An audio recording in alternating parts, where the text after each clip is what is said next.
Hot topic కార్యక్రమానికి స్వాగతం. ఎన్నికల రణరంగంలో పార్టీలు హామీల వర్షం కురిపిస్తున్నాయి. ఈ అంశానికి సంబంధించి మనతో ఈరోజు చర్చించేందుకు ఇక్కడ ప్రముఖులంతా కూడా హాజరయ్యారు.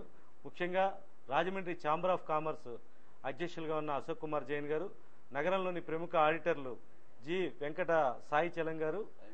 సాయి వెంకటాచలం గారు, అదేవిధంగా జె కాళేశ్వరరావు గారు, తర్వాత ఎం మోహన్ గారు. ఈ కార్యక్రమానికి చర్చకు సంబంధించి విశ్లేషణను ప్రతాప్ ప్రగళ్లపాటి గారు అందిస్తారు. ముఖ్యంగా వేల కోట్ల రూపాయలు కాదు, లక్షలాది కోట్ల రూపాయలు హామీలను అన్ని పార్టీలు ఈ ఎన్నికల్లో గుప్పిస్తున్నాయి, ఓటర్ల మీద వరాల వర్షం కురిపిస్తున్నాయి. అయితే రాష్ట్ర విభజన నేపథ్యంలో ఇవన్నీ సాధ్యమేనా? ఈ అంశానికి సంబంధించి మనం చర్చించే ముందుగా జైన్ గారు నమస్కారం. ఈ హామీలు చూస్తుంటే ఏమనిపిస్తుంది? ప్రతి పార్టీ కూడా, ఏ పార్టీ ఎక్కడ తగ్గడం లేదు. ఒక్క సమైక్యాంధ్ర పార్టీ తప్ప విభజన ఏ విధంగా అడ్డుకుంటాం అనే వాదన తీసుకొచ్చి ఆ పార్టీ పెద్దగా ఎన్నికల హామీలు ఇవ్వట్లేదు తప్ప ప్రతి పార్టీ కూడా, ఇటు సీమాంధ్రలో ఉన్న పార్టీలు వరాల వర్షం కురిపిస్తున్నాయి. ఈ వరాలన్నీ చూస్తుంటే ఇది ఆచరణ సాధ్యం అనిపిస్తుందా? అసలు ఈ హామీలు గుప్పించడం వెనుక కారణాలేంటి? ఈ హామీలకి ప్రజలు ఏమైనా లొంగే అవకాశం ఉందంట? మొత్తం గతానికి ఇప్పటికీ ఎన్నికల వ్యవహార శైలియే మారిపోయింది. గతంలో సహజంగా ప్రజలకి, రాష్ట్రానికి, ఈ దేశానికి ఏది అవసరమో దాన్ని ఆలోచించి తూకంగా రాజకీయ పార్టీలు మాట్లాడేవి. కానీ ఈవేళ ప్రజల్ని ప్రలోభ పెట్టడానికి కింద స్థాయిలో ఏ రకంగా అయితే డబ్బులు పంపిణీ జరుగుతుందో, లేకపోతే సారా పంపిణీ జరుగుతుందో, ఆ స్థాయిలోనే పైన కూడా ఊకదంపుడిగా ఇవి ఆచరణ సాధ్యమా, అవి అవసరమా, అక్కర్లేదా, పోటీపడి ఒకళ్ళ మీద ఒకళ్ళు. కాబట్టి ఈవేళ చివరికి వచ్చేటప్పటికి జనం అంతా ఒకే బాబత్తు. లేకపోతే దీంట్లో కనీసం ఇతను మంచోడు, ఇతను సమర్థుడు, ఇతను దూరదృష్టి ఉన్నవాడు అనేటటువంటి విశ్లేషణ ఉండేది. ఈవేళ ఓకదంపుడు కిందే అందరూ. ఇప్పుడు ఇది ఎలా ఉంది అనంటే, వేటగాడు ఎర్ర వేస్తాడు, అది దానికి ఆహారమా లేకపోతే వేట? ఆ రకంగా ఈవేళ జాతీయ పార్టీలు, ప్రాంతీయ పార్టీలు, గతంలో పాలించిన వాళ్ళు, రేపు పాలించాలని అనుకుంటున్న వాళ్ళు అందరూ కూడా పోటీలు పడి ఇవన్నీ ఏమైనా ఆచరణ సాధ్యమా? ఉండేటటువంటి పరిస్థితులు ఏమిటి? ఈవేళ ముఖ్యంగా కోస్తా ఆంధ్ర ప్రాంతం చాలా సంక్షోభంలో కూరుకుపోయినటువంటి పరిస్థితి. రేపు విభజన ఏమవుతుందో మనకి తెలియదు. కానీ ఎందుకనంటే మనం మొట్టమొదటి నుంచి కూడా కాస్త సామాజిక స్పృహ, రాజకీయ నేపథ్యం ఉన్నటువంటి ప్రతినిధులను ఎన్నుకుండేటటువంటి వరవడిని వదిలించాం. ఆంధ్రప్రదేశ్ విభజనకి ఏఐసిసి తీర్మానించిన మరుక్షణం ఆంధ్రప్రదేశ్ నుంచి పార్టీకి రాజీనామా ఇచ్చినటువంటి ఏకైక వ్యక్తి మన రాజమండ్రి ఎంపీ ఉండవల్లి అరుణ్ కుమార్ స్పందించాడు. నా ప్రాంతానికి అన్యాయం జరుగుతుంది, ఏ కోస్తా ప్రాంతం తరఫున మేము ప్రాతినిధ్యం వహించేట్టు అది అడవిగా మారిపోతుంది, పార్టీ ద్రోహం చేసింది. పార్టీ దేనికోసం? జనం కోసం పార్టీ, ప్రజల కోసం పార్టీ, మన ప్రాంతం కోసం పార్టీ. వీటన్నింటికీ అన్యాయం చేసి మనని జరిగిపోయేటట్టున్నప్పుడు పార్టీ మాత్రం ఎందుకు?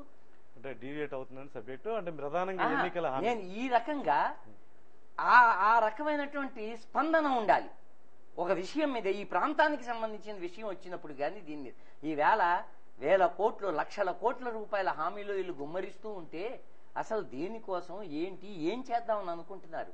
ఈవేళ రేపు 14,000 కోట్ల రూపాయలు లోటు బడ్జెట్తో మనం ప్రారంభం అవుతాం. ఒకవేళ విభజన ఖాయం అవుతాయి అనే పరిస్థితిలో ఉన్నప్పుడు మనకి రాజధాని లేదు, ప్రాథమిక అవసరాలు తీర్చాలి, అన్ని ఏబిసిడి నుంచి స్టార్ట్ చేయాలి, కొత్త సంసారంలాగా చేయాలి.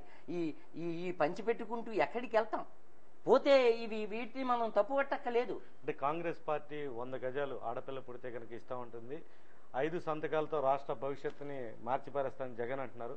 తెలుగుదేశం పార్టీ ఇంటికో ఉద్యోగం, 3 కోట్ల ఉద్యోగాల పైనే ఆఫర్ని, బంపర్ ఆఫర్ని ప్రకటించింది. ఇంకా అనేక రకాల హామీలు. అది కరెక్టే. ఈవేళ ఆల్రెడీ ఈ కొత్త వాళ్ళు ప్రాంతీయ పార్టీలు ఏవో చెప్పాయంటే పోనీ అర్థం ఉంది. ఎన్ని రాష్ట్రాల్లో కాంగ్రెస్ ప్రభుత్వం ఉంది? ఏ రాష్ట్రంలో 100 గజాలు ఇస్తున్నారు మీరు? 1,00,000 కోట్లతోటి ఆహార భద్రత చట్టం అనేటటువంటిది పెట్టారా? ఈవేళ సరిహద్దులకు భద్రత లేదు. వాడు వచ్చి సైనికులు తలలు నరికి వెళ్ళిపోతున్నాడు సరదాపడి. సముద్రంలో వచ్చి పిట్టల్ని కాల్చినట్టు మనల్ని కాల్చేసి వెళ్ళిపోతున్నాడు.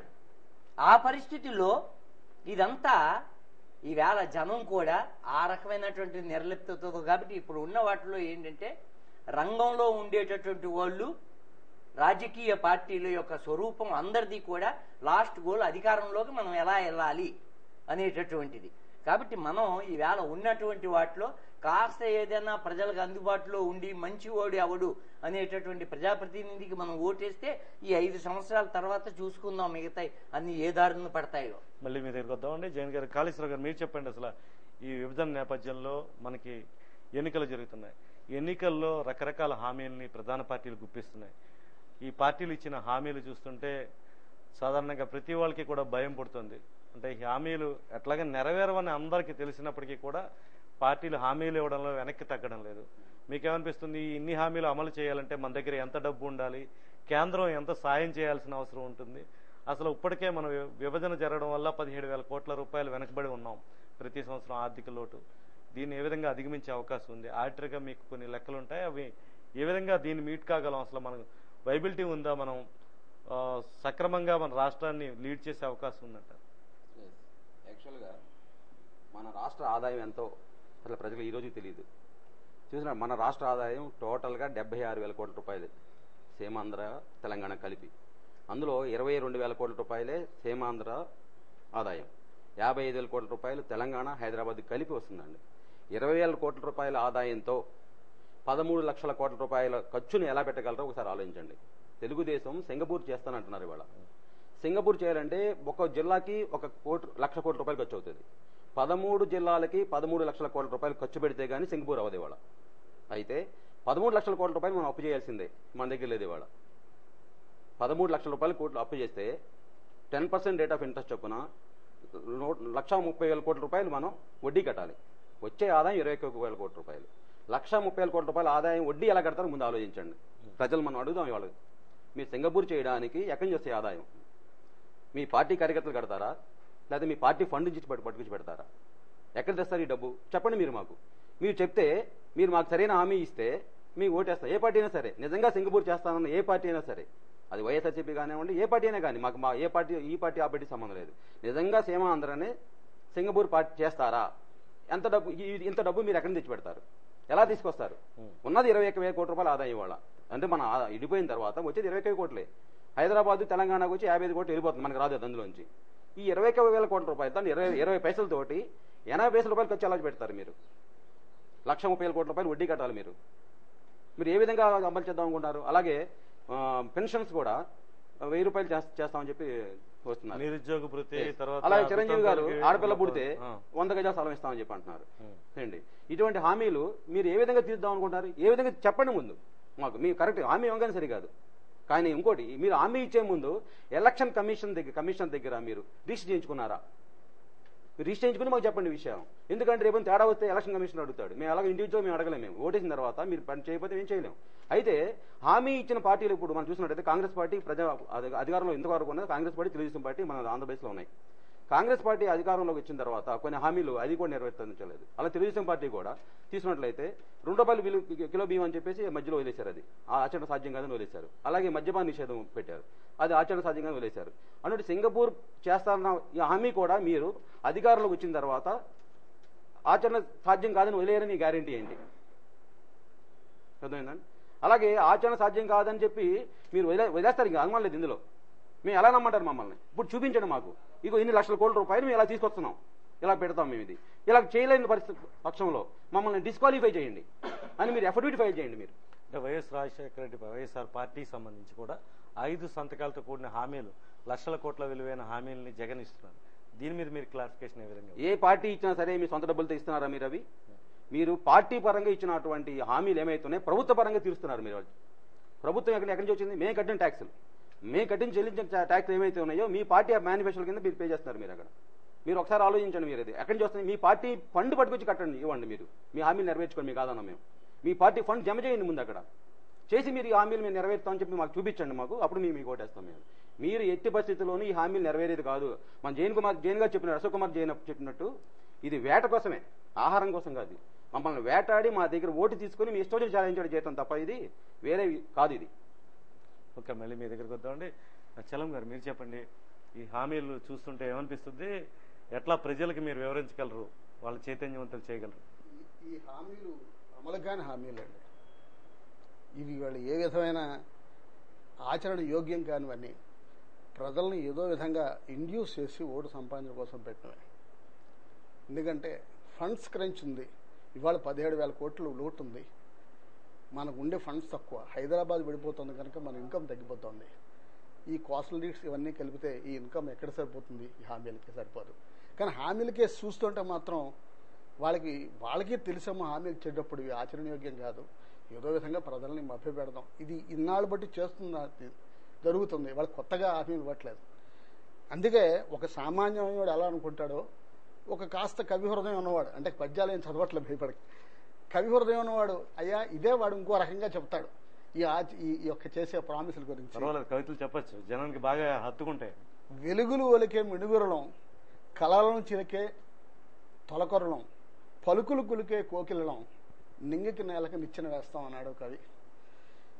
ఆరుద్ర గారు ఇంకొంచెం ముందుకెళ్ళి ఓటు గురించి ఆయన ఎంత మాట అన్నాడంటే, బ్రూటుకేసిన ఓటు బురదలో గిరవాటు, కడకు తెచ్చిన చేటు ఓ కోనలమ్మ అని కోనల పదం చెప్పాడు. అందువల్ల వాళ్ళకి తెలిసి చెప్పట్లేదు, వాళ్ళకి తెలిసే ప్రజలు మభ్యపెట్టడానికి చూస్తున్నారు. ఎప్పుడు రాజకీయాల్లో promises are rosy, actions are dismal. You promise what you can deliver. ఆ ప్రిన్సిపల్ మాత్రం రాజకీయాల్లో లేదు. ఎవరు అడుగుతారు? అకౌంటబిలిటీ లేదు. రేపు ఎలక్షన్స్ అయ్యి గద్దె మీద కూర్చున్న తర్వాత అప్పుడు చేసిన ప్రామిసులు నువ్వు ఎందుకు ఫుల్ఫిల్ చేయాలని అడిగాను నాతోడు లేదు. ఎప్పటికైనా అటువంటి లీజిస్లేషన్ కూడా రావాలి. ఈ ప్రామిసులు చేసి మీరు గద్దెక్కారు, ఇవన్నీ మీరు ఫుల్ఫిల్ చేయలేదు, మీరు చేయలేదు కనుక దిగిపోండి అనుకోవచ్చు. ఇంకా రాజ్యాంగం అంతవరకు రాలేదు. అటువంటి మంచి రోజు వస్తుందని ఆశిద్దాం. రాష్ట్ర విభజన జరిగితే కనుక జీతాలు కూడా ఇవ్వలేని పరిస్థితి దాన్ని ఎలా మీట్ కావాలి, మనం ఎలా మీట్ కావాలనేది ఇప్పుడు ఏలికలు చెప్పాలి, అంతే కదా. Money who is handing the money he has to tell. నేను అంత ఖర్చు పెడదలుచుకున్నాను. సీనియర్ గానే నాకు అప్రహెన్షన్ అంటే అప్రహెన్షన్ ఏంటంటే, ఎలాగో ఇంగ్లీష్లో రా పీటర్ పే పాల్ అంటుంటారు. ఎలాగో ఆయన చెప్పినట్టుగా ఎవరు సొంత డబ్బు ఖర్చు పెట్టరండి. మీ దగ్గర కలెక్ట్ చేసి ఇంకో చోట ఖర్చు పెడతారు, పన్నులు వసూలు చేసి చేస్తారు. ఇప్పుడు మేము భయపడేది అప్రహెన్షన్ అంటే ఇది ఒక సజెషన్ కింద అనుకుంటారు కాదు. అప్రహెన్షన్ అంటే ఈ డబ్బుల కోసం నిజంగా ఇందులో కొన్నైనా ఫుల్ఫిల్ చేయాలి ప్రామిస్లు అనుకుంటే మళ్ళీ కొత్త రకాలైన ట్యాక్స్ లాంటివి వేసి ప్రజలను బాధ పెడతారు అని భయం కూడా ఉంది. ఈ ప్రామిస్ కొన్ని ఫుల్ఫిల్ చేయాలి, అన్ని ఎలాగూ చేయలేరు. కొన్ని ఫుల్ఫిల్ చేయాలన్నా మనకు ఆఫర్ సరిపోన్నది. ఓకే, మళ్ళీ మీ దగ్గర వద్దాం. చలం గారు, మోహన్ గారు మీరు చెప్పండి, ఈ ప్రామిస్లన్నీ చూస్తే అనిపిస్తుంది, ఈ ప్రామిస్లు ఏ విధంగా ఉన్నాయి, ప్రజల్ని ఎంతవరకు ప్రభావితం చేసే అవకాశాలు కనిపిస్తున్నాయి, ప్రజలు ఎందుకు ఇలాంటి హామీల్ని నమ్మి ఓట్లు వేసే పరిస్థితి దాపురించింది? యాక్చువల్గా ప్రజలు నమ్మి ఓట్లు వేసే పరిస్థితి ఉందో లేదో ఇంకా మనకి తెలీదు. హామీలు అయితే ఆచరణ సాధ్యం కానివ్వండి ఎలాగునో, అందులో పెద్ద నిజానికి ఎక్కువ ఆలోచించవలసిన వైనం కూడా అందులో లేదు. అయితే బేసిక్ థింగ్ అండి, మేనిఫెస్టో, అసలు నేను ఇక్కడ సభతో డివైడ్ అవుతున్నాను అనుకోకపోతే, మేనిఫెస్టో అనేది ఇంగ్లీష్ వారు చెప్పినటువంటి మోటివ్స్, ఆబ్జెక్టివ్స్, ఐడియాస్, తెలుగులో ప్రణాళిక. అది హామీ అన్నదానికి కొంత విభిన్నమైనది. ప్రణాళిక నా యొక్క ఆశయం ఇది సింగపూర్లో అభివృద్ధి చేస్తాను అన్నది నాకు ఒక ఐడియాలజీ నేను ప్రజెంట్ చేస్తున్నా, నేను దాని మీద కృషి చేస్తాను అన్న ఐడియాలజీగా తీసుకున్నప్పుడు ప్రతి విషయాన్ని మనం అలా అన్వయించుకుని చూస్తే ఒక విధంగా ఇదేమి నిర్దిష్టమైన, దీనికి ఏమి శాంక్టిటీ లేదు, లీగల్ శాంక్టిటీ ఏమి లేదు. ఆయన చెప్పినట్టు అకౌంటబిలిటీ కూడా రేపు పొద్దున పదవికి ఎక్కాక అది చేయలేదు కాబట్టి పదవి దిగిపో అని చెప్పే రాజ్యాంగం ఏమీ లేదు ఇక్కడ. కాబట్టి ఒక సూచనప్రాయంగా నేను వీటి మీద ఇంట్రెస్ట్ చూపిస్తున్నానని రాజకీయ ఆ పార్టీ మనకి చెప్పేటువంటి ఒక ప్రణాళికగానే దాన్ని తీసుకుని చూడటం ఒక భావ్యం, కట్టుబడే హామీ కన్నా నా ఉద్దేశంలో. రెండోది, ఆ ప్రణాళిక యోగ్యమైనదా, ఆచరణ సాధ్యమైనదా, మీకు కుదురుతుందా కుదరదా, ఏ విధంగా దాన్ని చేస్తున్నారు అనేది యాక్చువల్గా మనకన్నా ప్రణాళిక ఇచ్చేవాళ్లే దాంట్లో వివరణ అది కూడా పొందుపరిచి చేస్తే దాన్ని మనం నమ్మవచ్చా, ఖండించవచ్చా అనేది ఎక్కువ తెలుస్తుంది. ఫర్ ఎగ్జాంపుల్ ఇప్పుడు ఇంటికి ఒక ఉద్యోగం అనేది ఉందనుకోండి, అంటే ఊహాజనితమైనది ఒకటి చెప్తున్నాను. ఒక ఊళ్ళో 10 మందికి ఉద్యోగాలు ఇచ్చాం, 10 మందికి 6,000 జీతం.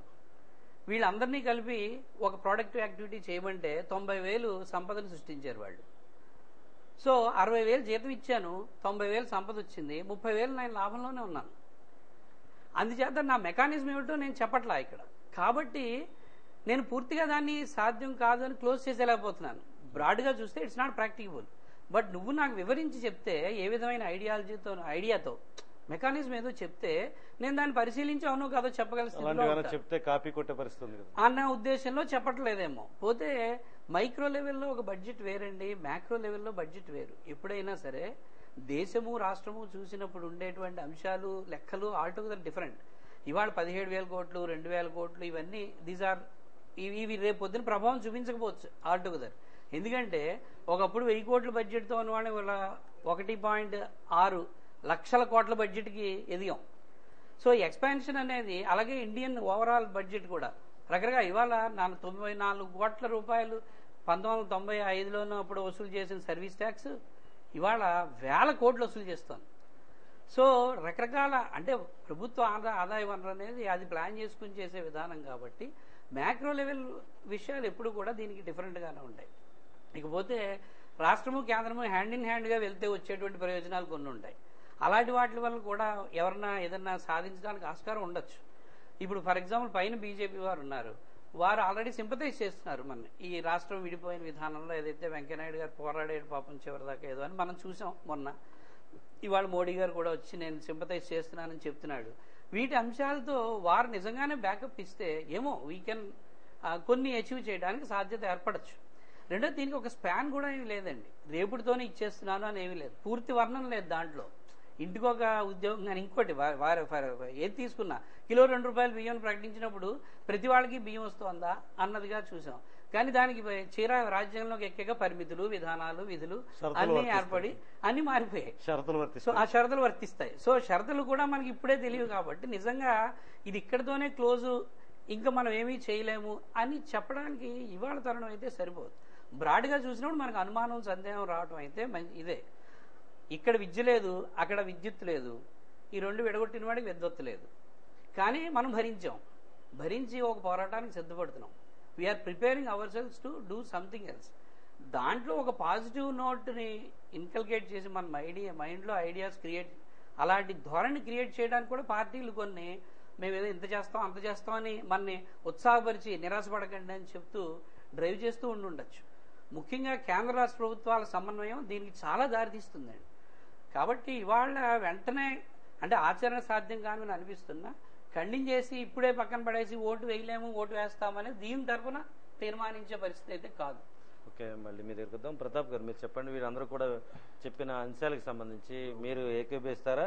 దేశం చాలా క్లిష్ట పరిస్థితుల్లో ఉందని ఏదో పాత సినిమాలో నూతన్ ప్రసాద్ గారు అస్తమాట చెప్పేవారు, పట్నం వచ్చిన పతివ్రతలో ఆ సినిమాలో. అదే పరిస్థితి ఆనాటి నుంచి ఈనాటి వరకు దేశం కాదు రాష్ట్రం కూడా చాలా క్లిష్ట పరిస్థితుల్లో ఉంది.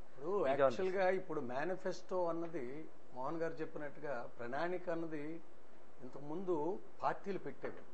ఇప్పుడు అది ఏమైపోయిందంటే యాక్చువల్గా ఒక వార్డుకి కార్పొరేట్ ఎలక్షన్ అయినప్పుడు వార్డుకు ఒక మేనిఫెస్టో, ఆ తర్వాత పంచాయతీ ఎలక్షన్ అయితే పంచాయతీకి ఒక మేనిఫెస్టో, ఆ తర్వాత ఊరు ఎలక్షన్ అయితే ఊరికో మేనిఫెస్టో, ఆ తర్వాత జిల్లాకు ఒక మేనిఫెస్టో, ఆ తర్వాత రాష్ట్రానికి ఒక మేనిఫెస్టో, తర్వాత దేశానికి ఒక మేనిఫెస్టో కింద ఇష్టం వచ్చినట్టు ఎవరికి కావాల్సిన మేనిఫెస్టోలు ఎవరికి కావాల్సిన డెవలప్మెంట్లు వాళ్ళు రాసేసుకుంటున్నారు. యాక్చువల్గా వాళ్ళు నిలబడ్డ పార్టీ ఇది చేయగలదా చేయలేదా అనే ఆలోచన లేదు. మోహన్ గారు చెప్పినట్టు ఆల్రెడీ నేను అదే చెప్పడం అనుకున్నాను. ఇది యాక్చువల్గా వాళ్ళు ఒకసారి ఒక మీటింగ్లో అడిగినప్పుడు మేము ఎందుకు చేయలేము అనుకుంటున్నారు మీరు? ఆదాయ వనరుల్ని పెంచి మేము ఖర్చు పెడతాం, ఇవన్నిటినీ మేము చేయగలుగుతాం. మీరు ఇప్పుడు దాకా ఆదాయ వనరులు లక్ష కోట్లు వస్తుంటే ఇక్కడ సీమాంధ్రాలో కానీ లేకపోతే తెలంగాణలో కానీ లేకపోతే ఆంధ్రప్రదేశ్లో భారతదేశంలో కానీ ఉన్న ఆదాయ వనరులను పెంచి డబుల్ చేస్తాం. డబుల్ చేసి మేము ఇచ్చిన హామీలను నెరవేరుస్తామని చెప్పిన పెద్ద మనుషులు ఇవాళ ఉన్నారు రాజకీయ నాయకులు. పన్నులు పెంచడం అంటే ఆదాయం పెంచడం అంటే పన్నులు కాదు ఆదాయం పెంచడం అంటే స్వల్పంగా ఉన్న ఆదాయాన్ని పెంచే మార్గాలు చాలా ఉన్నాయి. అందులో పన్నులు పెంచడం ఒకటి ఉండొచ్చు లేకపోవచ్చు. అట్లాగే పరిశ్రమలు స్థాపించి పరిశ్రమల ద్వారా ఆదాయం పెంచి ఇవ్వడం అన్నది ఒకటి. అట్లాగే ఇందాక ఆయన చెప్పినట్టుగా అది మేము ఇమీడియట్ గా రేపు సంవత్సరంలో చేసేస్తామని చెప్పలేకపోతున్నారు. మేము చేస్తాం అంతే. అది ఎప్పుడు చేస్తాం ఏమో 5 ఏళ్ళు అయిపోయింది, మాకు టైం సరిపోలేదు, ఇంకో 5 ఏళ్ళు కావాలి. మా జైన్ చెప్పినట్టు ఒక రోజుతో అయిపోయే పద్ధతి కాదు ఇది. వ్యాపారస్తుల్లాగా మీరు ఏం చేస్తున్నారు, చేప వేశారు ఖచ్చితంగా, అది అప్పుడే పడిందా లేదా తర్వాత పడిందా అని వేరే విషయం. ముందు చేప వేసామా లేదా, ఆ చేప వేసినట్టే పట్టింది. పట్టినప్పుడు ఏమైంది, టపక్కమ పట్టుకుంటాం. మేము ఇవాళ ఇస్తామని చెప్పలేదే, రేపిస్తామని చెప్పలేదే. ఈ 5 సంవత్సరాలు అయిపోయింది. 2 రూపాయల కిలో బియ్యం పెట్టిన పార్టీ తర్వాత 5 రూపాయలు చేసింది. మళ్ళీ ఇంకో పార్టీ వచ్చి దాన్ని రూపాయి చేసింది. రేపొద్దున ఇవన్నీ మానేసి ఒక పార్టీ ఇంటికి 200-1000 రూపాయలేమో ఆడపిల్లల చదువులకు ఇస్తానంటున్నారు. ఒక పార్టీ అదే ఇంట్లో వృద్ధులిద్దరికి కలిపి 2000 ఇస్తామంటున్నారు. అదే మళ్ళీ డ్వాక్రాకి తగ్గించేస్తున్నారు అంటున్నారు. ఇవన్నిటి బదులు ఒక ప్యాకేజీ, పొద్దున్న టిఫిను, మధ్యాహ్నం భోజనం, మధ్యాహ్నం టిఫిను, రాత్రికి భోజనం, ఒక ప్యాకేజీ పంపించేసి ఇంటికి, ఇదిగో మీ ఇంటికి మీరేమీ కష్టపడక్కలేదు, మీరేమీ చేయక్కలేదు, ఇదిగో ఈ ప్యాకేజీ మీకు వచ్చేస్తుంది. పొద్దున్న ఇడ్లీ సాంబారు దోశ టిఫిను, మధ్యాహ్నం 2 కూరలతో భోజనం, రాత్రి వచ్చేటప్పటికి ఇదిగో మీకు కావాల్సింది ఇది. ఈ లోపల మళ్ళాటు కొన్ని పెద్ద కంపెనీ వాళ్ళు లిక్కర్ ఫ్రీగా ఇచ్చేవాళ్ళు, పొద్దున్నే పేపర్లు ఫ్రీగా చేసే పరిస్థితి మన భారతదేశంలో ఇవాళ ఆంధ్రప్రదేశ్లో కలిగే పరిస్థితి ఏర్పడుతుంది. కారణం ఏంటంటే మనం ఇంతకు ముందు ఇదే డయాస్ మీద మనం సమైక్యాంధ్ర మీద చేసినప్పుడు వచ్చిన ప్రతి ఒక్కళ్ళు ఒకటే మాట అన్నారు, నిజాయితీ పన్ను ఎన్నుకోవాలి. ఈసారి మనం ఓటేసేప్పుడు ఆలోచించాలి. ఏం ఆలోచించుకున్నాం? ఎవరు ఆలోచించారు? క్యాండిడేట్ మంచోడైతే పార్టీ మంచిది కాదు, పార్టీ మంచిదైతే క్యాండిడేట్ మంచోడు కాదు. ఎవరికి ఓటేయాలి? ఆఖరికి డబ్బే దోసోహం ప్రభు అన్నారు. చెప్పండి సార్. ఇప్పుడు ఆయన చెప్పినట్టు ఇంటికి ఒక భోజనం ప్యాకేజ్ పూర్తి స్థాయిలో ఫుల్ ఫ్యామిలీ ప్యాక్ అంటున్నారు. అలాంటి హామీ కూడా రేపు రాబోయే ఎన్నికల్లో వచ్చే సంవత్సరం తర్వాత ఎన్నికల్లో వచ్చే అవకాశాలు కూడా ఉన్నాయి.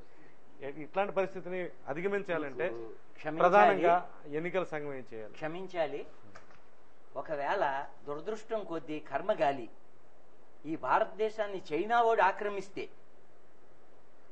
మన నాయకులకి మీరు పర్మనెంట్ ఎంపీలు లేకపోతే ఈ నియోజకవర్గం నీది అని అంటే చైనాతో మనకుండే సత్సంబంధాలు హ్యూనత్సాంగ్ దగ్గర నుంచి వాళ్ళు మనం బాయ్ అని చెప్పేటటువంటి దౌర్భాగ్య స్థితిలో దిగజారి ఉన్నారు. ఈవేళ నా దేశం అనేటటువంటి పరిస్థితి ఎవరికి అక్కర్లేదు.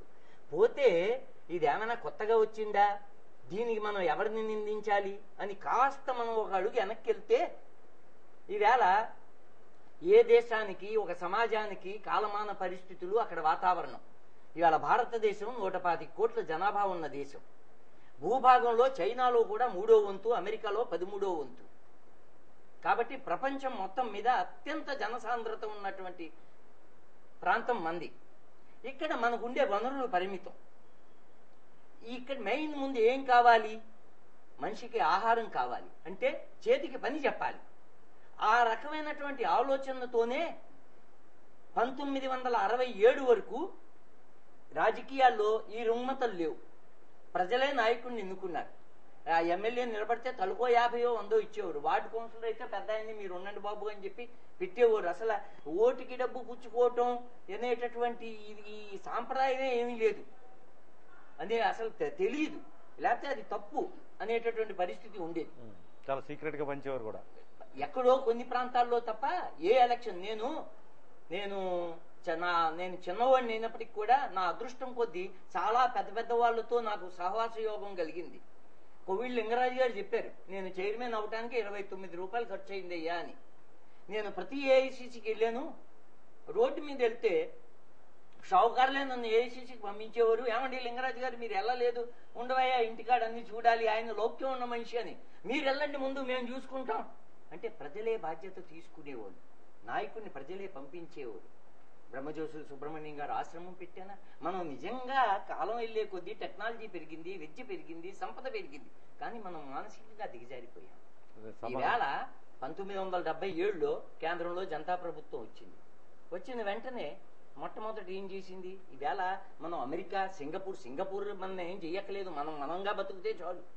మన ప్రాంతంగా ఉండే మన చేతికి పని కావాలి. మొట్టమొదట భారత ప్రధాని పండిత్ జవహర్లాల్ నెహ్రూ ఏం చేశాడు? చేనేత రంగంలో 11 ఐటమ్స్ ఆయన రిజర్వ్ చేశాడు. లుంగీలని, తువ్వాళ్ళని, జేబురుమాలని, పంచులని. ఎందుకంటే అది నిజంగా దాని వ్యయం రెట్టింపైనా కొన్ని లక్షల చేతికి పని ఉంటుంది. అలాగే మొరార్జీ దేశాయ్ ప్రధాని అయిన వెంటనే విమ్కో కంపెనీ యొక్క ఉత్పత్తి మీద పరిమితులు విధించాడు.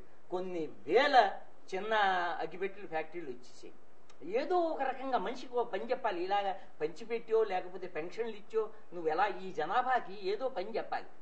ఇక్కడ మనం దీన్ని దోపిడీ అనకూడదు. ఇవాళ ఉదాహరణకి మన ఈ ఎఫ్డిఏలు కూడా వచ్చింది అంటే మొత్తం ఒక డిపార్ట్మెంటల్ స్టోర్లో వెళ్తే ఈవేళ బజార్లో అమ్మే జాంకాయలు అమ్మేవాడు ఉన్నాడు, వాడు తోటలో ₹10 కొంటున్నాడు, మనకి రూపాయికి అమ్ముతున్నాడు. ఇదే రేపు ఒక పెద్ద డిపార్ట్మెంటల్ స్టోర్ ఉంటే ఒక లారీతో తెచ్చి అక్కడ పారేస్తాడు, 60 పైసలకి ఇస్తాడు. ఏది చౌక? 60 పైసలు ₹10 రూపాయికి అమ్మేదే మనకి చౌక. కారణం ఈవేళ తోటలో నుంచి తెచ్చి ఊరమ్మట సైకిల్ తిప్పి వాడు సాయంత్రానికి 500 కాయలు అమ్మితే 250 ఇంటికి తీసుకెళ్తాడు. అంటే ఒక కుటుంబం బతుకుతుంది. రాజమండ్రిలో 500 సైకిళ్లు బతుకుతున్నాయి. కాబట్టి దాన్ని మనం దోపిడీ అని అనకూడదు, అది బతుకు తెరువు.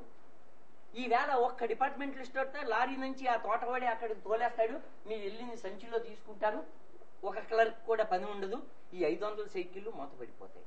కాబట్టి ఈవేళ మనకి మ్యాన్ పవర్ 125 కోట్ల జనాభా ఉంది కాబట్టి వీళ్ళ చేతికి పని చెప్పాలి, నోటికి ఆహారం వెళ్ళాలి. కాబట్టి దీన్ని సింగపూర్ చేసేస్తాం, మలేషియా చేసేస్తాం, ఫ్యాక్టరీలు పెడతాం, ఉన్నాయన్నీ మూసేశారు మీ పరిపాలన కాలంలో. మనం ఇవాళ ఇప్పుడు నిమ్మకాయ ఉంటుంది, అది ఎలా ఉంటుంది అని చెప్పి దానికి ఎవరో చెప్పక్కర్లేదు, నిమ్మకాయ పుల్లగా ఉంటది. ఒకవేళ నిమ్మకాయ తన స్వరూపం మార్చేసి తీయగా ఉందంటే పెంట కుప్ప మీద పారేస్తాం, ఎందుకంటే పులుపు కోసమే నిమ్మకాయ తీసుకుంటాం. ఈ రకంగా పాలకుల యొక్క స్వభావంలో ఆ రకమైనటువంటి సమర్పణ భావం లేకపోతే జాతీయోద్యమ చరిత్ర ఎవరికి అక్కర్లేదు, త్యాగం అక్కర్లేదు, రాజకీయాల్లో అసలు విలువలకి తావు లేదు. ఈవేళ నిన్నటి వరకు 10 సంవత్సరాలు మంత్రి పదవి వెలిగించి వెంటనే అటు మారిపోయావు ఇటు మారిపోయావు నేను ఇచ్చేసాను. ఎవరో ఏం సందేశం ఇస్తున్నాం జనానికి? జనం ఏం నమ్ముతారు? వాడైతే నెగ్గుతాడు, వాడైతే మనం గోల్కి చేరుతాం. ఈ రకమైనటువంటి పరిస్థితి ఇది అయితే ఒకటి పెరుగుట విరుగుట కొరికే పరిపక్వ దశకు వచ్చింది. ఇది ఒక మంచి మార్పుకి భవిష్యత్తులో ఉజ్వల భవిష్యత్తే మంచి మార్పుకి వస్తుంది. కానీ ఈ రకమైనటువంటి విధానాలని ఈవేళ నిజంగా చాలా తక్కువ లెవెల్లో పత్రికలు ఉన్నప్పుడు ఈవేళ ఆ పత్రిక ఒక వార్త రాసింది అని అంటే జనం దాన్ని విశ్వసించేవారు. ఆంధ్రప్రభ అలా రాసింది, పత్రిక ఇలా రాసింది ఈవేళని. ఈవేళ పత్రికలు ఎక్కడున్నాయండి? అన్ని కరపత్రాలు. ఇవాళ మీడియా ఎక్కడుందండి? ఎవరి బాకా వాళ్ళు ఉంటారు. కనీసం ఆ రకమైనటువంటి బాధ్యత. దేశంలో సంపద పెరిగింది, దరిద్రం పెరిగింది. సో జైన్ గారు మళ్ళీ మీ దగ్గరికి వద్దాం. కాళేశ్వర గారు మీరు చెప్పండి, దీనికి అడ్డుకట్ట వేయాలి, పార్టీలు ఇచ్చే హామీలు ఖచ్చితంగా ప్రజలకు అమలు చేయాలి అంటే కనుక ఎలాంటి విధానం రావాల్సి ఉంది? ఎన్నికల కమిషన్ దీని మీద ఏ విధంగా చర్యలు తీసుకుంటే రేపు రాబోయే రోజుల్లో అయినా సరే తప్పుడు వాగ్దానాలు, తప్పుడు హామీలు ప్రజలకు అందకుండా ఉంటాయి, వాళ్ళు ప్రతిసారి మోసపోకుండా ఉండే అవకాశాలు ఉంటాయి? ఎలక్షన్ కమిషన్ దగ్గర మేనిఫెస్టో, ఏ పార్టీ అయినా సరే మేనిఫెస్టో రిలీజ్ చేసినప్పుడు ఆ మేనిఫెస్టో రిజిస్టర్ చేయించాలండి ఎలక్షన్ కమిషన్ దగ్గర. చేసి ఆ మేనిఫెస్టోని కన్నా అధికారులు వచ్చిన తర్వాత ఆ మేనిఫెస్టో అమలు చేయలేకపోతే వెంటనే ఎలక్షన్ కమిషన్ పవర్స్ తో డిస్క్వాలిఫై చేసి నెక్స్ట్ వచ్చిన పార్టీ ఏమైతే ఉందో ఓట్లతోటి ఆ పార్టీని అధికారంలో ఎక్కించే అవకాశం ఆ ఎలక్షన్ కమిషన్ ఇచ్చినట్లయితే ఇలాంటి హామీలు ఎవరండి? ఇవాళ మనం చూసినట్టయితే లక్షల కోట్ల హామీలు ఇచ్చేశారు. ఇవాళ మనకి ఆంధ్రప్రదేశ్కి ఇప్పుడు సమైక్య ఆంధ్రప్రదేశ్ టోటల్గా 1,80,000 కోట్ల రూపాయలు అప్పు ఉంది వాడు.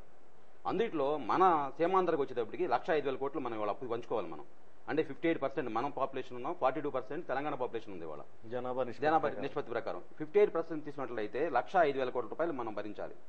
75,000 కోట్ల రూపాయలు తెలంగాణ తీసుకుంటుంది.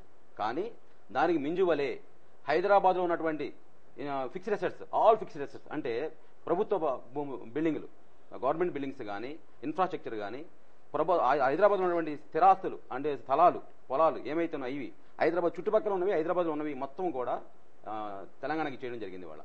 అయితే 75,000 కోట్ల రూపాయల అప్పుల నిమిత్తం 10 లక్షల కోట్ల రూపాయల ఆస్తులు వాళ్ళు ఇచ్చేవడం జరిగింది. హైదరాబాద్ లో ఆస్తులన్నీ కూడా లెక్కేసినట్లయితే వాళ్ళ 10 లక్షల కోట్ల పైనే ఉంటుంది అది. అయితే మనకి 1,00,000 కోట్ల రూపాయలు తీసుకుని మన అప్పు 1,05,000 కోట్ల రూపాయలు మనం అప్పు తీసుకుంటే దాని ఆస్తులు చూసినట్టయితే మన 50,000 కోట్లు కూడా ఉండవు మనకి వాళ్ళ సీమాంధ్రలో అండి. అయితే ఇప్పుడు ఇటువంటి హామీలన్నీ కూడా ఏ పార్టీని హామీలు ఇవ్వాలంటే 10 లక్షల కోట్ల రూపాయలు అప్పు చేయాలి. 10 లక్షలు ప్లస్ 1,00,000 11 లక్షల కోట్ల రూపాయలు ఉన్నది 21,000 కోట్ల రూపాయలు. మీరు పోకిరి సినిమా చూస్తుంటారు. మీరు బ్రహ్మానందం వేస్తాడు, అది ₹10 ఇచ్చి పండుగ చేసుకోమని ఆలీని. ఆలీ వెంటనే అంటాడు, ఇమీడియట్లీ తెలియడు కాబట్టి ₹10 ఏం పండుగ చేసుకోవాలో ఆలోచించి చెప్పమంటాడు. చెప్పలేదు బెత్తరపోతాడు. అయితే 20,000 కోట్ల రూపాయలతోటి మీరు 10 లక్షల కోట్ల రూపాయలు మీరు ప్రణాళిక చేస్తే వాళ్ళు మిమ్మల్ని ఎవరు అడగలేదు. అడిగుంటే వాళ్ళు మీరు ఇలా హామీలు ఇచ్చి ఉండేవారు కాదు. మన ఆంధ్రప్రదేశ్లో ఎవరు కూడా మిమ్మల్ని వాళ్ళు అడగల. ఆలీ అని తెలియని వాళ్ళు ఎవరు లేరేమనిపిస్తుంది నాకు. వాళ్ళు మిమ్మల్ని అన్ని పార్టీలు అడుగుతున్నాను నేను. మీరు ఇన్ని లక్షల కోట్ల రూపాయలు సపోజ్ ఉద్యోగం ఇంటికి ఉద్యోగం అన్నారు మీరు ఇవాళ సీమా మొత్తం టోటల్ ఆంధ్రప్రదేశ్లో 11,80,000 ఉద్యోగాలు ఉన్నాయి. ఇవాళ పాపులేషన్ 9 కోట్లు ఉన్నది. అయితే ఇంటికో ఉద్యోగం ఇస్తే ప్రతి ఇంటికి నలుగురు కనుక తీసుకున్నట్లయితే 2,50,00,000 ఉద్యోగాలు ఇవ్వాలి. ఉన్నది 11,80,000 10 లక్షల ఉద్యోగాలు. 2,50,00,000 ఉద్యోగాలు ఎక్కడ తెస్తారు మీరు చెప్పండి. ఉన్న ఉద్యోగస్తులు జీతాలు ఇవ్వలేమంటున్నారు. ఇవాళ కొత్తగా ఉద్యోగం 2 కోట్ల పైన ఉద్యోగాలు క్రియేట్ చేస్తే కానీ మీరు మీ హామీ నెరవేరదు. ఉన్న ఉద్యోగస్తులు జీతాలు ఇచ్చే పరిస్థితుల్లో మీరు లేనప్పుడు కొత్తగా 2 కోట్ల ఉద్యోగాలు క్రియేట్ చేసి మీరు ఇచ్చి జీతాలు ఎక్కడి నుంచి ఇస్తారు మీరు? ఈ హామీ ఎలా నెరవేరుస్తారు మీరు? ఇవాళ నేను అన్ని పార్టీలు అడుగుతున్నాను. ఇవాళ నేను ఏ పార్టీ అయినా సరే ఇంటికో ఉద్యోగం అంటే అయ్యా హామీ అమలు జరిగే ఉద్దేశం కాదు ఇది. అలాగే ఈ కాంగ్రెస్ పార్టీ 100 గజాల స్థలం అని కూడా అమలు జరిగే ఇది కాదు. మీరు ఎక్కడ తీస్తారు? అయితే మీరు ఏ హామీ ఇచ్చినా సరే ఎక్కడి నుంచి అయినా సరే ఇప్పటి నుంచి అయినా సరే ఇప్పటికి లేదు. అది ఎలక్షన్ కమిషన్ దగ్గర మీరు రిజిస్టర్ చేయించుకోండి, మీ మేనిఫెస్టో రిజిస్టర్ చేయించి ఆ హామీలకి మీరు అమలు జరగకపోయినట్లయితే అంటే డిస్క్వాలిఫై అయితేనే తప్ప మీరు అన్నట్టు ఈ హామీలు ఎవరు పడితే వాళ్ళు పుట్టగొడుకులకు ఇచ్చేయడానికి అవకాశం ఉండదు. అది అసలు ఇవాళ చెప్పాలంటే ప్రాంతీయ పార్టీలు హామీలు ఇస్తున్నాయంటే ఒక అర్థం ఉంది. జాతీయ పార్టీలు కూడా హామీలు ఇచ్చేస్తున్నాయి. ఇవాళ మన రీసెంట్గా చూసాను తెలంగాణలో రాహుల్ గాంధీ 2 లక్షల రూపాయలు మేము రుణాలు రద్దు చేస్తాం, కేసీఆర్ 100 లక్షల రూపాయలు రుణాలు రద్దు చేస్తానని మీరు నమ్మకండి. నేను 2 లక్షల రుణాలు రద్దు చేస్తాను నన్ను నమ్మండి. ప్రాంతీయ పార్టీ 1 లక్ష రూపాయలు రుణం రద్దు చేస్తానంటే వాళ్ళు నమ్మొద్దట, జాతీయ పార్టీ చేస్తానని నమ్మాలి. అంటే మీరు ప్రలోభపెడుతున్నారు. మీరు వ్యక్తుల్ని మీరు వాటాన్ని ప్రలోభపెట్టి మీరు అధికారం రావడానికి ప్రయత్నం చేస్తున్నారు. కానీ దేశ అభివృద్ధి గురించి మీరు ఏమాత్రం ఆలోచించట్లేదు. మీరు ఇలా ఏ పార్టీ అయినా సరే ఇవాళ బీజేపీ కానీ నేషనల్ పార్టీలు కూడా అలాంటి పరిస్థితుల్లో వచ్చేసినాయి ఇవాళ. కానీ ప్రజలు మనం ఎలా ఆలోచించుకోవాలి? మనం ఎవరిని నమ్మాలి? కానీ ఒక స్టాండర్డ్స్ లేవు. సపోజ్ మీ చార్ట్ అకౌంట్స్ మేము ఓ బ్యాలెన్స్ షీట్ తయారు చేస్తామంటే బ్యాలెన్స్ షీట్ చేయడానికి అకౌంటింగ్ స్టాండర్డ్స్ ఉంటాయి మాకు. ఏ చార్ట్ అకౌంట్ అయినా సరే బ్యాలెన్స్ షీట్ సంతకం పెట్టాడు అంటే స్టాండర్డ్స్ ప్రకారం ప్రిపేర్ చేస్తే సంతకం పెడతాడు. ఒకళ్ళందరూ తప్పులు అయితే మా మీద కాకుండా పైన వేరే ఉంటారు, వెరిఫై చేసి మమ్మల్ని అడుగుతారు, రెస్పాన్సిబుల్ అడుగుతారు. సిబిఐ కూడా వాళ్ళు అడుగుతుంది మమ్మల్ని చార్ట్ అకౌంట్స్ మీరు ఇలా ఆడిట్ చేశారు, మీరు ఎలా చేశారని. అలాగే ఆడిట్ చేసినట్టు బ్యాలెన్స్ షీట్ తయారు చేయడం వేరు, ఆడిట్ చేయడం వేరు. ఆడిట్ చేసినప్పుడు ఆడిటింగ్ స్టాండర్డ్స్ ఉంటాయండి. ఆడిట్ స్టాండర్డ్ ప్రకారం ఆడిట్ చేయకపోయినట్లయితే మా 5 క్వశ్చన్స్ చేస్తారు. ప్రతిదానికి అలా ఆడిట్లో ఉన్నప్పుడు ప్రతిదానికి స్టాండర్డ్స్ ఉన్నాయి. ఇవాళ ఎలక్షన్ రాజకీయ నాయకు సంబంధించి ఏ స్టాండర్డ్ లేదు. మేము కట్టిన ట్యాక్సెస్ మీరు ఏ విధంగా వచ్చి పెట్టాలంటే స్టాండర్డ్స్ పెట్టాలి మనం అక్కడ. నేను అనుకునేది ఏంటంటే నేను చెప్పేది మేము కట్టే ట్యాక్స్ ఏమైతే ఉన్నాయో ట్యాక్స్ పేర్స్ మేము కట్టిన ట్యాక్స్ ఏమైతే ఉన్నాయో 50% ట్యాక్స్ ఏంటి క్యాపిటల్ ఎక్స్పెండిచర్ ఖర్చు పెట్టండి. మీరు మిగిలిన 50%లో జీతాలు పోను, మిగిలిన ఏమైతుందో మీ మేనిఫెస్టో కోసం మీరు ఉపయోగించుకోండి. మీరు ఉచిత టీవీలే ఇస్తారు, ఉచిత మంగళసూత్రాలు ఇస్తారు, లేకపోతే 100 గజాల స్థలమే ఇస్తారు, ల్యాప్టాప్లు ఇస్తారు, మీ ఇష్టం వచ్చి ఇచ్చుకోండి. కానీ మేము 50% క్యాపిటల్ ఎక్స్పెండిచర్ పోయినాక దేశ అభివృద్ధికి క్యాపిటల్ ఎక్స్పెండిచర్ ఖర్చు పెట్టిన తర్వాత మిగిలిన 50%లో జీతాలు పోయి మిగిలిన ఎక్స్పెండిచర్ ఏవైతుందో రెవెన్యూ ఏవైతే మిగిలిందో అది మీరు ఖర్చు పెట్టుకోండి. మీరు చేసుకుని చాలకపోతే మీ పార్టీ ఫండ్ నుంచి ఖర్చు పెట్టండి. అది చాలకపోతే మీ ఆస్తులు అమ్మండి. అది చాలకపోతే మీ కార్యకర్తల ఆస్తులు కూడా అమ్మండి. మీ దేశానికి సేవ చేయడానికి వచ్చారు. మీరు నిజంగా సేవ చేసే ఉద్దేశం ఉంటే మీకు అవకాశం మేము కల్పిస్తున్నాం ఓటేసి. నిజంగా మీకు చేసే ఉద్దేశం ఉంటే మీ సొంత ఆస్తులు అమ్మి మాకు సేవ చేయండి మీరు. అంతేగాని మా ట్యాక్సులు మేము కట్టిన ట్యాక్సులు తీసుకుని అవి ఖర్చు పెడతాను అంటే అది ఖర్చు పెడతానని చెప్పడానికి కరెక్ట్ కాదు అది. కాబట్టి దీని మీద కూడా స్టాండర్డ్స్ కూడా మనం పెట్టాల్సిన అవసరం ఉంది. మనకి ఎలక్షన్ కమిషన్ కూడా ఎలక్షన్ ఖర్చులకి స్టాండర్డ్ పెడుతున్నారు. మీరు కాదు, మేము కట్టిన ట్యాక్సులకి ఖర్చు పెట్టే విధానంలో స్టాండర్డ్స్ పెట్టండి. ఇప్పుడు ప్లానింగ్ ఎక్స్పెండిచర్ అన్ప్లానింగ్ ఎక్స్పెండిచర్ ఉంది. మన ఇప్పుడు చూడండి మనకి 14-15 ఫైనాన్షియల్ ఇయర్లో 1,83,128 కోట్ల రూపాయలు మనం బడ్జెట్ ప్లాన్ చేశారు ఆనం రామనారాయణ రెడ్డి గారు. అయితే అందులో ప్లానింగ్ ఎక్స్పెండిచర్ ప్రణాళికాబద్ధమైనటువంటి ఖర్చు ఎంత అంటే 68,000 కోట్లు అండి. నాన్ ప్లానింగ్ ప్రణాళికేతర ఖర్చులు వచ్చి 1,15,000 కోట్లు. అంటే ప్లానింగ్ లేకుండా 1,15,000 కోట్లు ఖర్చు పెడితే ప్లాన్ చేశారు ఇక్కడ. ఇదే స్టాండర్డ్ చూడండి ఒకసారి. దీనికి ఒక స్టాండర్డ్ లేదు, ఒక ప్రొసీజర్ లేదు. అంటే అన్ప్లానింగ్ అనమాట. వాళ్ళు ఇష్టం ఖర్చు పెట్టేసుకో 1,15,000 కోట్లు.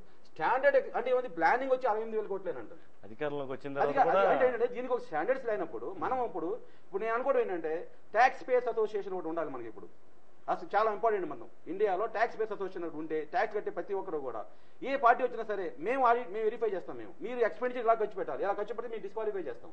వాళ్ళ ట్యాక్స్ పేయర్స్ అసోసియేషన్ ఒకటి రావాల్సిన అవసరం ఉంది. వాళ్ళ ఇంతవరకు లేదు కాబట్టి అదేనా ఆడిట్ చూస్తుంది. అప్పుడు వీళ్ళు ఇష్టం వచ్చిన ఖర్చు పెడితే ఉండదు. మళ్ళీ మీ దగ్గరకు వద్దామండి. చలం గారు మీరు చెప్పండి. ఇప్పుడు ఆయన మంచి పాయింట్ చెప్పారు. 10 లక్షల కోట్ల రూపాయలు సుమారుగా మన ఆస్తులు తెలంగాణలో హైదరాబాద్ వల్ల వదులుకోవాల్సిన పరిస్థితి ఏర్పడింది. 10 లక్షల పైనే మన హామీలు ఇచ్చారు. 11 లక్షల కోట్ల రూపాయలు ఉంటే కానీ మనం ఈ హామీలు కానీ సీమాంధ్ర అభివృద్ధి కానీ ఏమీ జరగని పరిస్థితి ఉంది.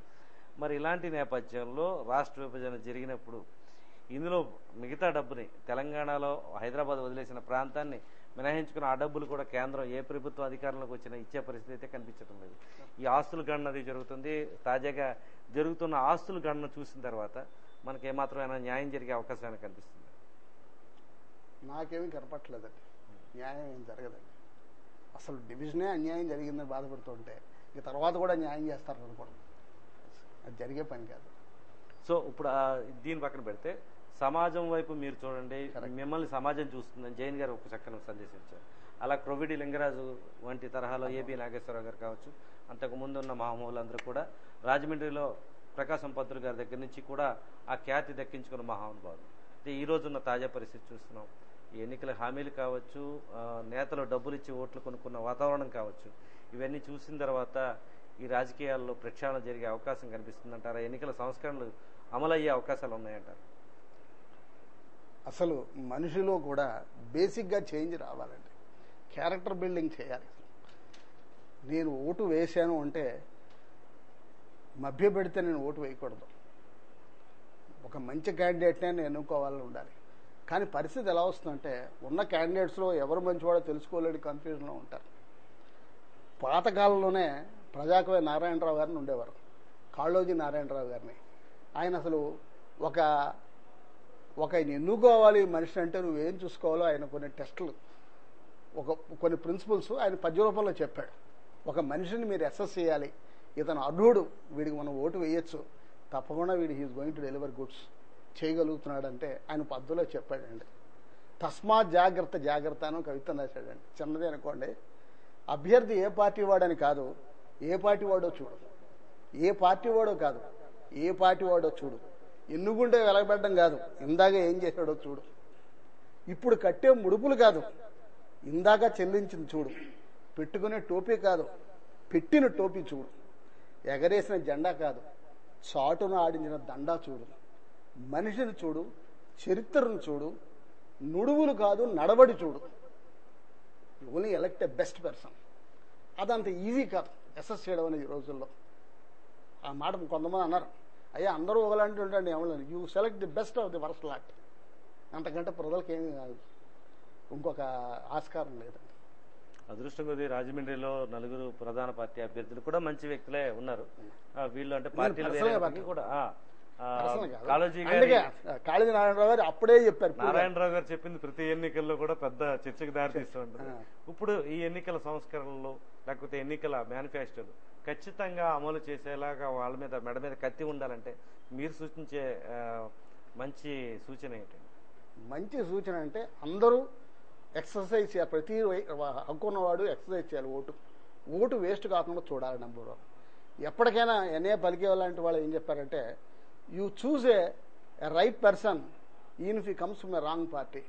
ఏ right person from a wrong party is preferable to A wrong person A right party. ఎప్పటికైనా సరే పార్టీని కూడా చూడొద్దు. పార్టీలో ఉండే మంది కంటే పార్టీని బట్టి ఓట్లు వేద్దామని రోజులు పోయాయి. ఎందుకంటే వీళ్ళు మనుషులు మారిపోతున్నారు. పార్టీ అంటే వీడిగో మనిషి కాదు కదా, ఈ మనుషులు కలిస్తేనే ఒక పార్టీ ఏర్పడుతుంది. ఇవాళ ఈ పార్టీ ఉన్నాడు, రేపు పొద్దున్న ఇంకో పార్టీలో చేరిపోతున్నాడు. సో మీరు పార్టీని బట్టి మనిషికి ఓటు వేయడానికి అవసరం లేదు. మనిషి యొక్క మనిషి చూసి చేయాలి. ఈ మనిషి చేయగలడా లేదా, చేస్తే చేయాలి. అన్నిటికంటే ఆయన చెప్పినట్టుగా అకౌంటబిలిటీ ఫిక్స్ చేయాలండి. రాజ్యాంగం దానికోసం మరి అటువంటి రాజ్యాంగంలో మార్పులు అని వస్తే ఇలాగ ఎంటీ హాలో ప్రామిసెస్ చేసి పారిపోవడం కాకుండా, ప్రామిస్ చేసిన వాడు he must stick to that promise. నిజంగా ఫుల్ఫిల్ చేస్తే వాళ్ళు విడిగా చెప్పుకోకలేదు వాళ్ళ గురించి. వాళ్ళు యాక్షన్ స్పీక్ లౌడర్ దాన్ వర్డ్స్ అంటారు.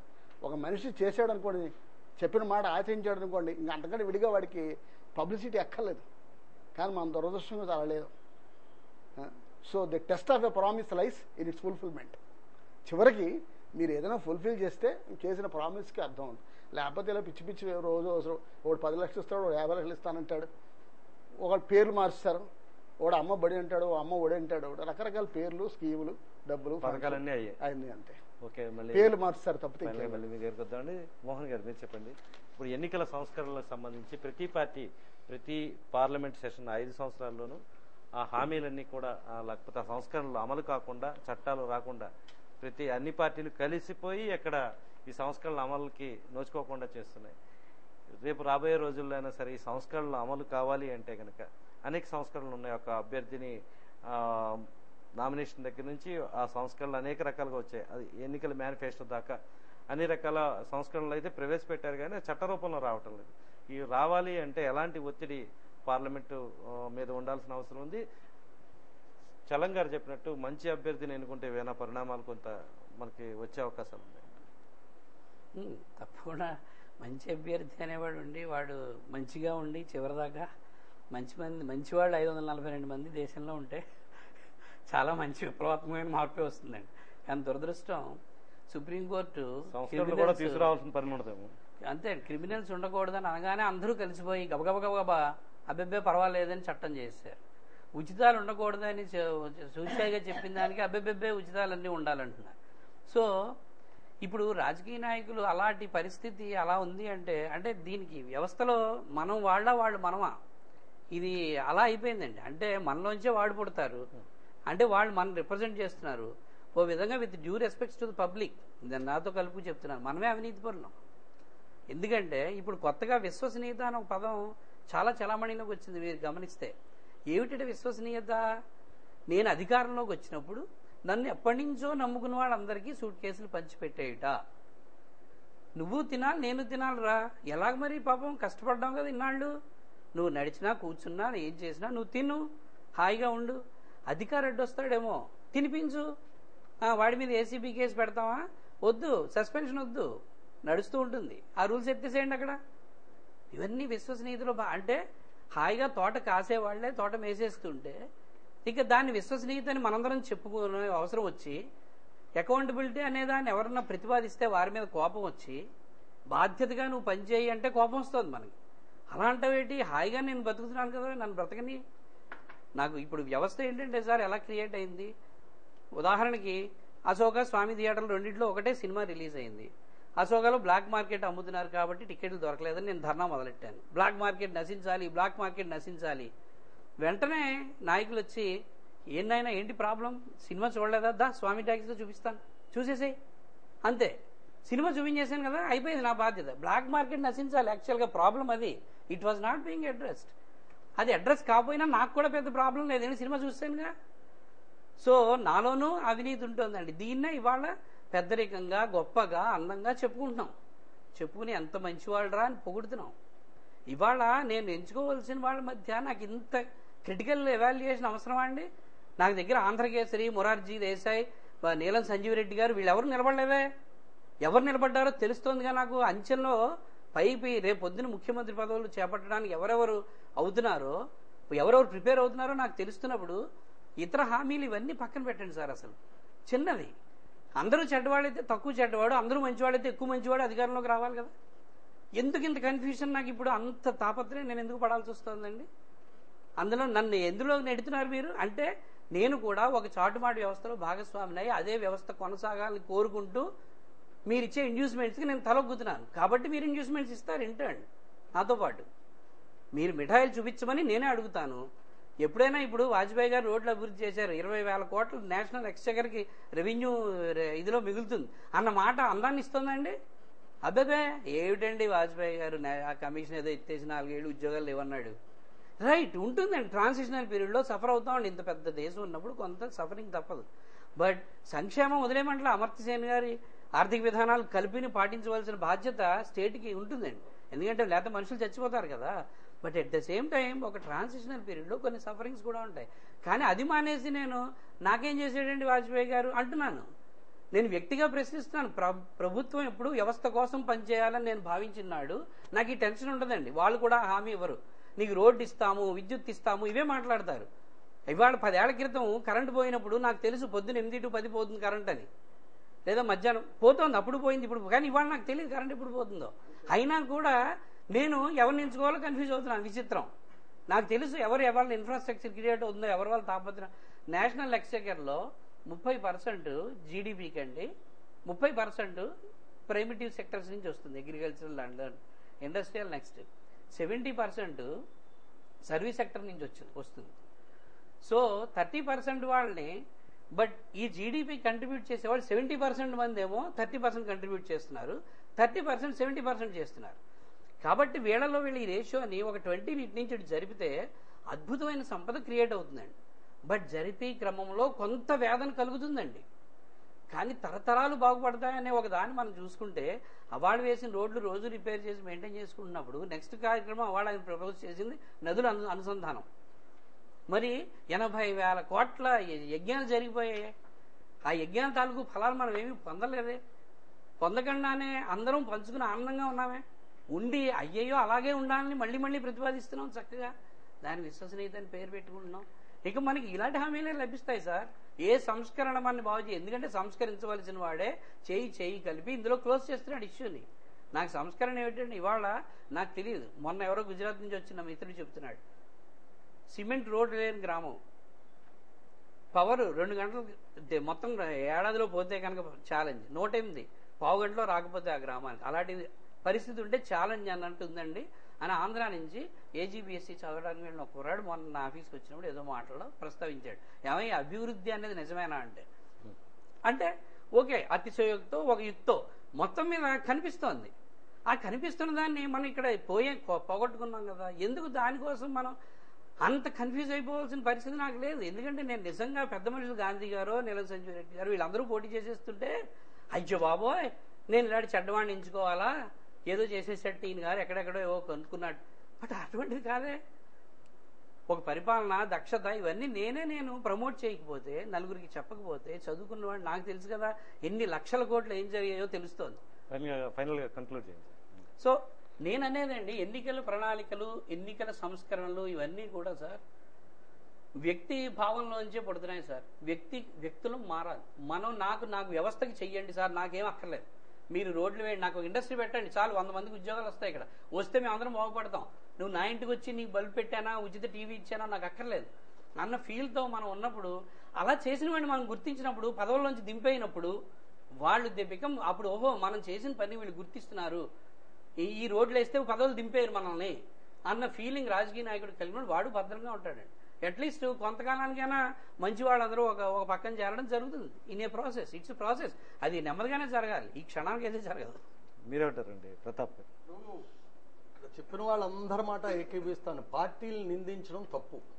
ఎందుకంటే పార్టీలు వస్తుంటాయి, కానీ ఓటర్ చైతన్యవంతుడు అవ్వాలి.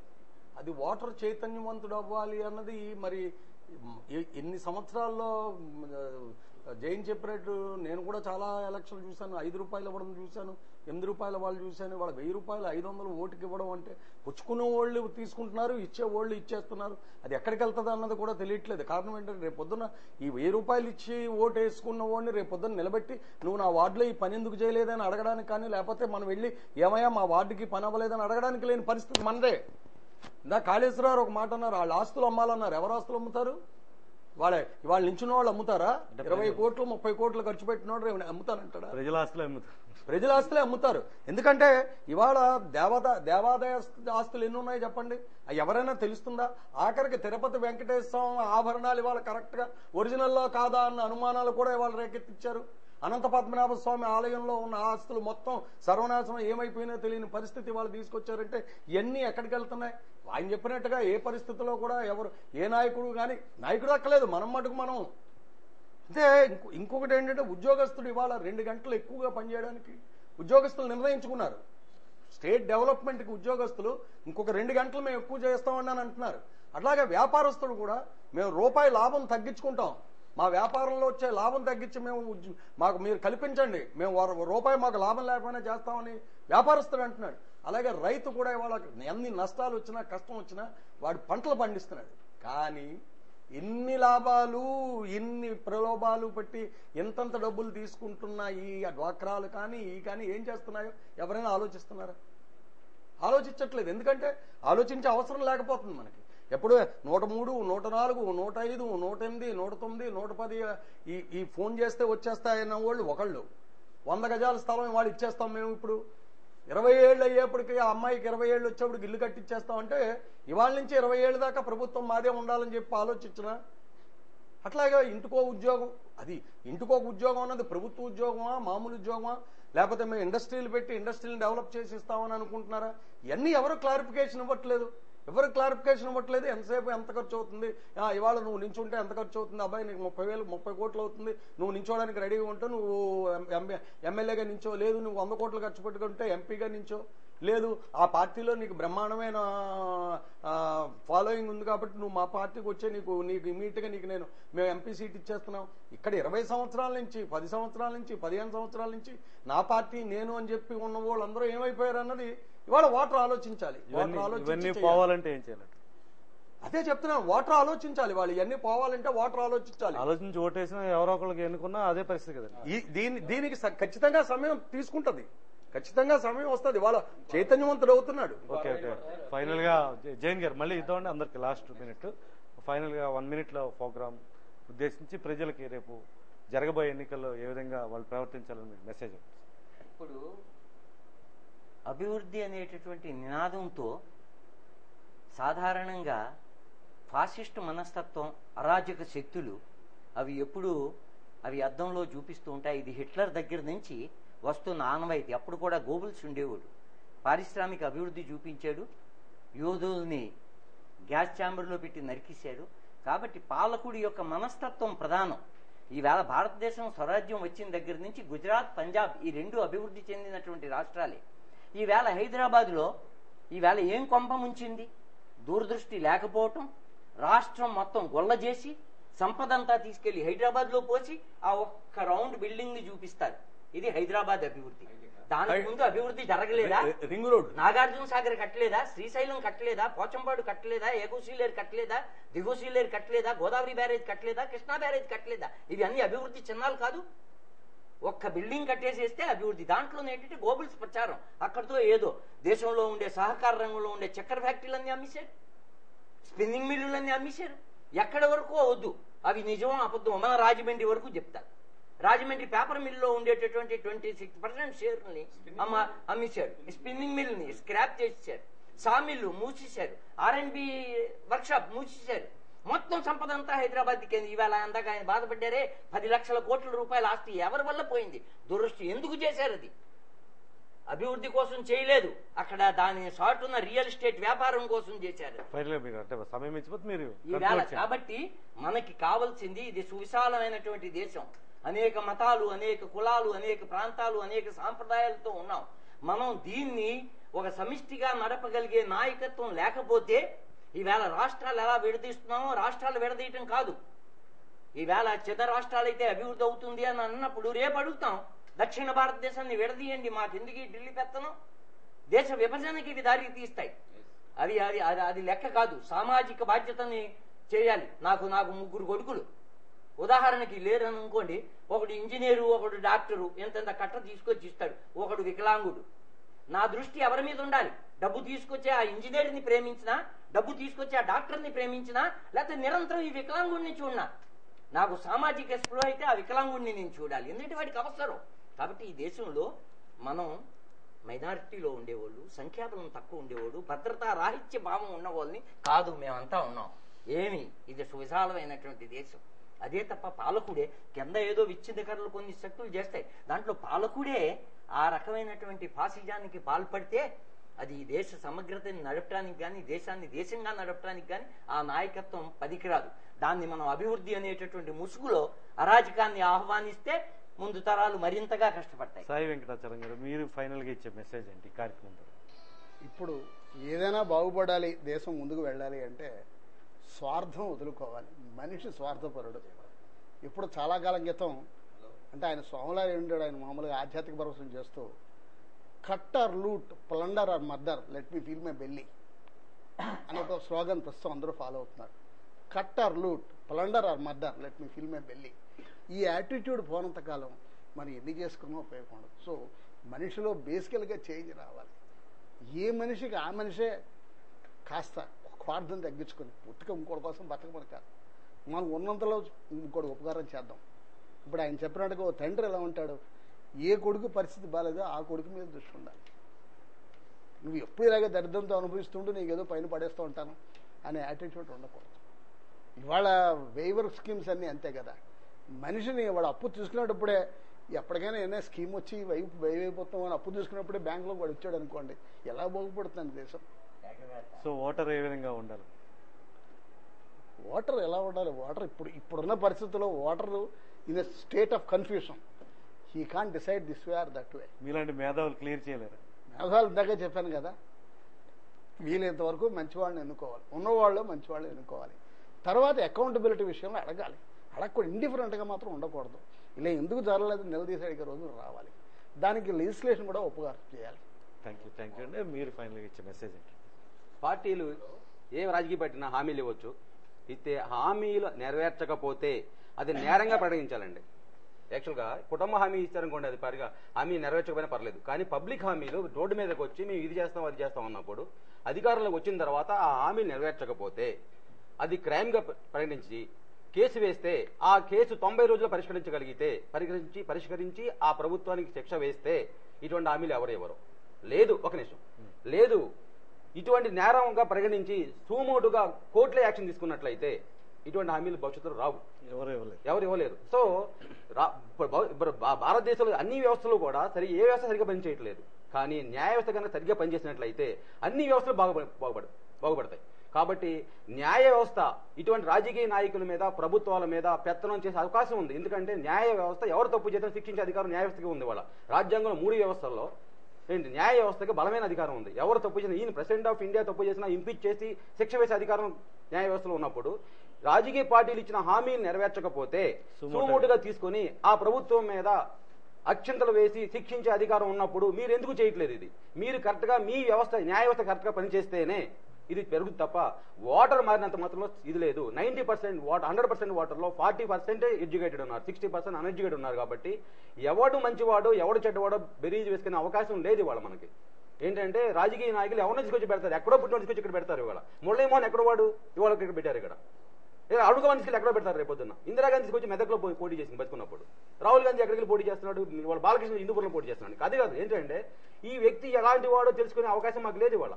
నువ్వు ఏదో ప్రభుత్వం కూడా ఆ పార్టీ ఎవరైతే నిలబడ్డారో ఆ పార్టీ ఆ వ్యక్తి యొక్క గుణగణాలు మాకు చెప్పాలి. మాకు ఇవాళ చెప్తున్నారా? మీరు చెప్పట్లేదు. ఓకే, సమయం ఇచ్చిపోతుంది. మోహన్ గారు మీరు ఫైనల్ ఇచ్చారు. లేదు సార్, యాక్చువల్గా ఎన్నికల సంస్కరణలు అంటే శేషన్ గారు చెప్పే వరకు అసలు ఎలక్షన్ కమిషనర్ అధికారాలే తెలియలేదు. ఇవాళ అఫిడవిట్లు ఇచ్చినవి ఒక అఫిడవిట్ నుంచి నెక్స్ట్ 5 ఏళ్ల తర్వాత అఫిడవిట్కి ఆస్తులు విపరీతంగా పెరిగిపోతే ఇన్కమ్ ట్యాక్స్ డిపార్ట్మెంట్ అనేది ఉంది, సహజంగా చర్య తీసుకోవచ్చు, ఏమీ తీసుకోరు. ఇవన్నీ స్క్రూటినీ చేసి ఒక యాక్షన్ సువముట్టుగా తీసుకోవడానికి వాళ్ళకి పవర్స్ ఉన్నాయి. బట్ దే వోంట్, ఎందుకంటే వాళ్ళ రాజకీయ నాయకులు కాబట్టి మనకి వాళ్ళు వస్తారు కాబట్టి. సో ఇక్కడికి ఎక్కడికి పవర్ అనేదానికి భయం. పాలితుడు వేరు పాలకుడు వేరు, సేమ్ బ్రిటిష్ సిద్ధాంతం ఇప్పటికీ నడుస్తుంది. సో అందుచేత వస్తే అకౌంటబిలిటీ ఉండి హామీలకి నిజంగా సంస్కరణలోకి వస్తే అద్భుతం, చాలా మంచిది. అవన్నీ మోస్ట్ ఇన్వైటెడ్ రావాలనే కోరుకుంటున్నాం. కొద్ది ఇప్పుడు ఓటర్లకి సందేశం అంటే సేమ్ మా సాయి గారు చెప్పినట్టు చెడ్డవాడైతే అందరూ తక్కువ చెడ్డవాడిని, మంచివాడైతే ఎక్కువ మంచివాడిని ఎంచుకోవడం అనేది. పోతే అభివృద్ధి ధోరణులు ఇవన్నీ గురించి పెద్దవారు అందరూ చెప్పారు. ఒక వ్యక్తి ఒకసారి చేసింది ఎల్లకాలము అదే విధానంలో ఉంటారని కూడా మనం అస్తమానం నమ్మక్కర్లేదండి. మనుషులు పాలసీస్ మార్చుకుంటూ ఉండొచ్చు. అందుచేత బేసిక్ ఇన్స్టింక్ట్లో ఒకటి చేద్దామని తపన, కష్టపడదామని యాటిట్యూడ్ మనిషి ఉంటే కొంచెం మార్చుకుంటారేమో అని మనం ఇన్వైట్ చేయడానికి ట్రై చేయొచ్చు. దానికోసం మనం నెగిటివ్ ధోరణిలోనే ఆలోచించక్కర్లేదనేది నా అభిప్రాయం. ఇప్పుడు యాక్చువల్గా ఈ మేనిఫెస్టోలు అన్నిటి బదులు నాకు తెలిసిన ఒక చిన్నది ఏంటంటే, అసలు మనకు రెగ్యులర్గా అవసరమైంది గ్యాసు, పెట్రోలు.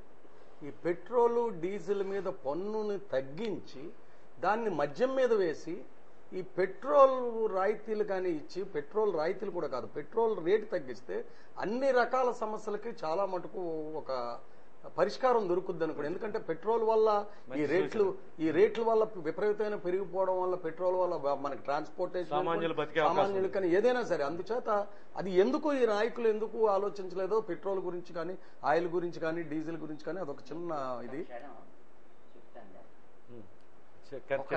చెప్పాను. ఇప్పుడు అందాక చెప్పారు చూసారా, రాష్ట్ర బడ్జెట్ ఆదాయం ఎలా పెరిగిందో ఏంటో అనేది. ఈవేళ మనం దేని మీద ఎంత పన్ను చెల్లిస్తున్నామో మనకి తెలియదు. అదే కదా చెప్తుంది. ఇప్పుడు ఈవేళ 1 లీటర్ పెట్రోల్ కి 24 రూపాయలు రమారమి సేల్ ట్యాక్స్ కింద స్టేట్ గవర్నమెంట్. మరి అందుకనే నేను అన్నది ఈ పాయింట్. ఇది మామూలుగా ఆటోమేటిక్ గా ఇల్లు వెళ్తున్నాం కొట్టుతున్నాం ఇదని. ఆదాయం పెరగటం కూడా ఈవేళ గతంలో 10 రూపాయల లీటర్ ఉన్నప్పుడు 3 రూపాయల లీటర్కే రాష్ట్ర ప్రభుత్వానికి చెల్లించే వాళ్ళం అనుకోండి. అది ఆటోమేటిక్ గా కేంద్రం ఈవేళ ఏదో కారణం చేత రూపాయో డాలర్ రేటో దిగుమతి ఇవో పెరిగిందంటే ఇక్కడ ఏమీ సంబంధం లేకుండా దాని మీద పెరిగిపోతుంది. ఎందుకంటే అది పర్సెంటేజ్ ఆఫ్ ట్యాక్స్ కాబట్టి. ఇవాళ తెలియనటువంటి పరిస్థితి. 25 రూపాయలు 24 రూపాయలు డీజిల్కి పెట్రోల్కి మనం లీటర్కి రాష్ట్ర ప్రభుత్వానికి చెల్లిస్తున్నాం. సో అందుచేత ఇప్పుడు నా సజెషన్ ఏంటంటే ఓటు మన హక్కు, ఓటు వేయడం మన బాధ్యత. ఈ ప్రలోభాలకు లొంగకుండా మంచి సమాజాన్ని నిర్మించే సామాజిక కార్యకర్త అనుకోండి, సామాజిక నాయకుడు అనుకోండి, పార్టీని అనుకోండి, వాళ్ళకి ఓటేసే అవకాశం ఓటర్లు తీసుకోవాలి. ప్రలోభాలకు లొంగకండి. ఆల్రెడీ కార్పొరేషన్ ఎలక్షన్లో మనం చూసాం. దయచేసి ఓటు మన జన్మ హక్కు, ఓటు వేయడం మన బాధ్యత. ప్రలోభాలకు లొంగకండి, ఓటును సద్వినియోగం చేసుకోండి. Thank you very much Pratap గారికి, మోహన్ గారికి, కాళేశ్వరరావు గారికి, అశోక్ కుమార్ జైన్ గారికి, సాయి వెంకటాచలం గారికి ఈ చర్చా కార్యక్రమానికి వచ్చి తమ విలువైన సమయాన్ని వెచ్చించి అమూల్యమైన అభిప్రాయాలన్నీ కూడా ప్రేక్షకులతో పంచుకుని ఎన్నికల సంస్కరణలు, అదేవిధంగా ఎన్నికల వరాలకు సంబంధించి పార్టీలు చేస్తున్న తప్పులు, దాన్ని ఖచ్చితంగా అవి అమలు చేసేలా ఏ విధంగా ఉండాలి, భవిష్యత్తులో అయినా సరే ఇవి రావాలి అంటే కనుక, ఇలాంటి సంస్కరణలన్నీ జరగాలి అంటే కనుక మంచి నేతల్ని మనం ఎన్నుకోగలిగినప్పుడు ఇవన్నీ కూడా సాధ్యమని ఇక్కడ చర్చలో పాల్గొన్న వక్తలు అభిప్రాయపడుతున్నారు. ఆ విధంగా జరగాలని కోరుకుంటూ ఇంతటితో చర్చను ముగిస్తున్నాం. మరో అంశంలో మళ్ళీ కలుద్దాం. అంతవరకు సెలవు. నమస్కారం.